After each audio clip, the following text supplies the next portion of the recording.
আমার মাম্মাম এই মাখানা খেতে কিন্তু আগে বেশি একটা পছন্দ করতো না, কিন্তু এখন বেশ ভালোবাসে। কারণ একটু বাটার দিয়ে ওকে ড্রাই রোস্ট করে হালকা একটু নুন ছিটে দিয়ে দিলে ওকে আমি কি বলি আর ও এটাকে কী নামে চেনে, চলো আজকে তোমাদের সঙ্গে শেয়ার করছি।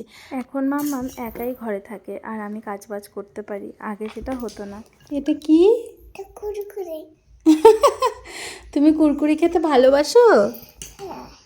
আচ্ছা, তাহলে মাকে একটু আই লাভ ইউ বলে দাও। I love you.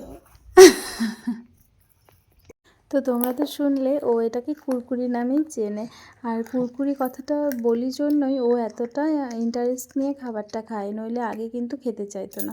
আর আমার মেয়েও বোঝে আমার মা একা, সেই জন্য দেখো মাত্র 2 বছর 2 মাস বয়স, এখনই ও কিন্তু খাবার নিজে হাতে খেতে পারে।